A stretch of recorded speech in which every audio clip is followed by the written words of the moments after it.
नमस्कार, मैं हूं आपके साथ मयंक। देखिए आज 31 तारीख है और इस वीडियो की शुरुआत करते हैं हम एक ऐसी तस्वीर से जो इजराइल से आई। देखिए दो हमले हुए, एक बीरशेबा में और दूसरा हमला हुआ हाइफा में।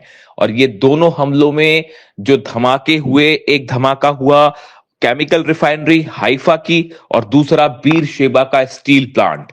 इन दोनों धमाकों को इस जंग के बीच अब केमिकल वॉर की शुरुआत माना जा रहा है। कहा जा रहा है कि अब इस जंग के बीच केमिकल ठिकानों पर हमले हो सकते हैं, ऑयल रिफाइनरीज पर हमले हो सकते हैं और पूरे इलाके में जहरीला धुआं फैल सकता है, जहरीला हादसा हो सकता है।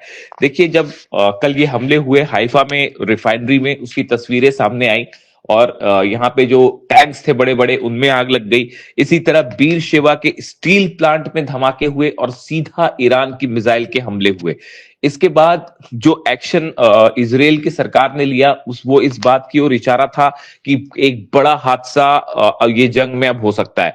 देखिए लोगों को ये कहा गया, खास तौर पर हाइफा में कि और बीरशेबा दोनों ही जगह, कि लोगों को ये कहा गया कि आप घरों के बाहर ना निकले, अपने घरों के एसी बंद कर दीजिए। और इसके अलावा ये कहा गया कि अगर किसी भी तरह की कोई तकलीफ होती है तो तुरंत सरकार को सूचित करें।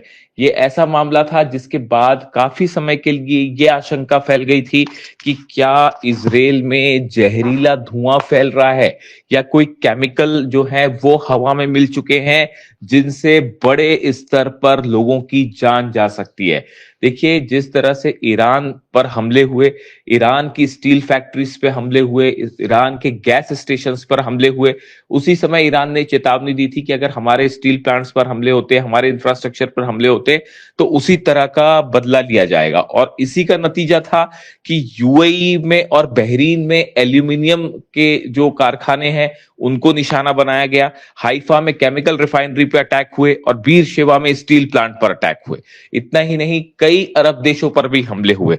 लेकिन ये हाइफा और बीरशेबा में जो हमले हुए ये बेहद अहम, इसकी वजह ये थी कि यहां से केमिकल रिसाव का खतरा पैदा हो गया था। एक ऐसा हादसा जो कि एक झटके में हजारों लोगों की जान ले सकता था इजराइल में।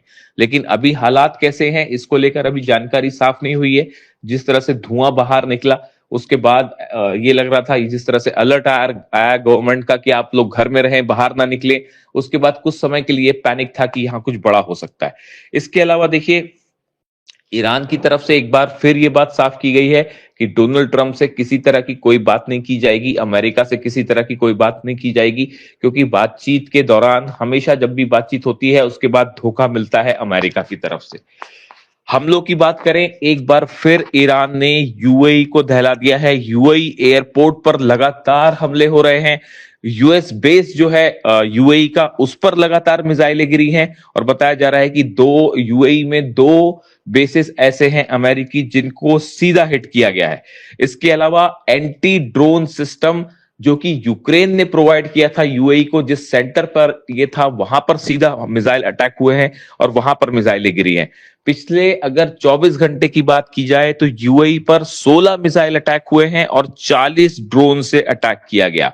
इसके अलावा इराक में बगदाद पर मिलिट्री बेस जो है अमेरिका का, उस पर हमला हुआ है। यहां पर AN-32 जो अमेरिका का प्लेन है, बड़ा साइज का प्लेन होता है, इसको मिसाइल ने हिट किया है, ये तबाह हो गया है। इरबिल में होटल्स को निशाना बनाया गया है, बताया जाता है ये वो होटल है जहां पर अमेरिकन रुके थे, उनको निशाना बनाया गया। एक बार फिर अगर यूएई की बात करें, यूएई में दुबई में अब रिहायशी इलाकों में धमाके होने लगे हैं और करीब 10 जगह ऐसी थी जहां रिहायशी इलाकों में धमाके सुनाई दिए गए। इसके अलावा शारजाह पर भी जो है, शारजाह में हमला हुआ है, वहां पर मिसाइल अटैक हुआ। जॉर्डन की बात की जाए तो जॉर्डन में अकाना बेस है अमेरिका का, उस पर हमला हुआ है, वहां पर मिसाइल अटैक हुआ और भारी नुकसान की खबरें आ रही हैं। इसके अलावा देखिए कुवैत के वाटर प्लांट पर हमला हुआ है और बताया जा रहा है कि वाटर प्लांट में जो काम था वो रुक चुका है। और न सिर्फ कुवैत में बल्कि यूएई, सऊदी, जॉर्डन, कतर, सब जगह जो वाटर ट्रीटमेंट प्लांट्स हैं वो ईरान के निशाने पर हैं। जिस तरह से ईरान पर हमले हुए, ईरान में उन जगहों को निशाना बनाया गया जहां से वाटर सप्लाई होती है, उसके बाद ही ईरान की तरफ से ये एक बयान दिया गया था कि अगर इस तरह के हमले जारी रहे तो अरब देशों के जितने वाटर सप्लाई प्लांट्स हैं वो भी तबाह किए जाएंगे। यानी जंग सिर्फ अब तेल की नहीं रही, जंग पानी की भी है। और अगर ये वाटर फैसिलिटी हिट होती है तो पूरे अरब में एक एक बूंद पानी के लिए हाहाकार मच जाएगा।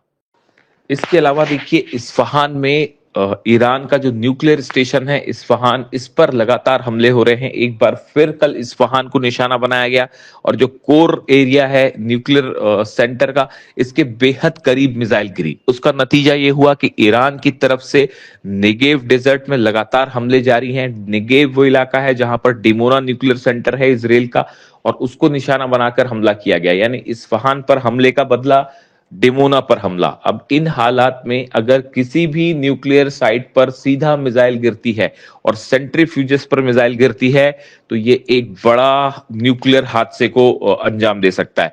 यानी देखिए एक तरफ केमिकल जंग की शुरुआत मानी जा रही है, जिस तरह से स्टील प्लांट्स तबाह हो रहे हैं, एल्यूमिनियम प्लांट्स तबाह हो रहे हैं। ये वो प्लांट्स है जहां से बड़े स्तर पर, जहां ऐसी गैसेस का इस्तेमाल होता है जो कि जहरीली होती है और अगर हवा में मिल जाए तो पूरे अरब में तबाही मच सकती है।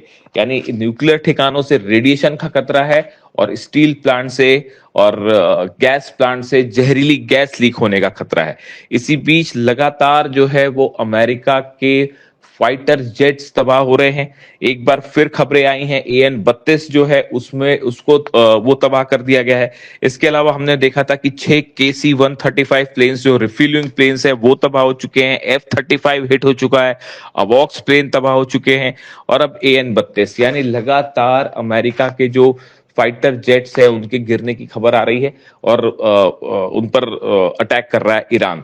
इसी तरह से देखिए खर्ग आइलैंड को लेकर भी लगातार खबरें हैं कि खर्ग और केशम आइलैंड पर अमेरिका बड़ी कार्रवाई कर सकता है। और इन तस्वीरों के बीच साथ ही ये भी तस्वीर आई है कि ईरान की तरफ से जो वीडियो जारी किया गया है कि ईरान के लाखों सैनिक जो हैं वो रवाना हो गए हैं खर्ग के लिए। और इसी से जुड़ा एक वीडियो ईरान की सेना ने जारी भी किया है और ये साफ संदेश दे दिया है कि हम अमेरिका के सेना का इंतजार कर रहे हैं। और जैसे ही अमेरिका लैंड करता है वहां पे, अगर सोल्जर्स लैंड करते हैं, ग्राउंड एक्शन होता है, तो उन्हें घेर कर बड़ा मुंह तोड़ जवाब दिया जाएगा। और ये वीडियो खुद अब ईरान की सेना की तरफ से जारी किया गया है। इससे जुड़ा जो भी अपडेट होगा मैं आप तक पहुंचाऊंगा। Thank you so much.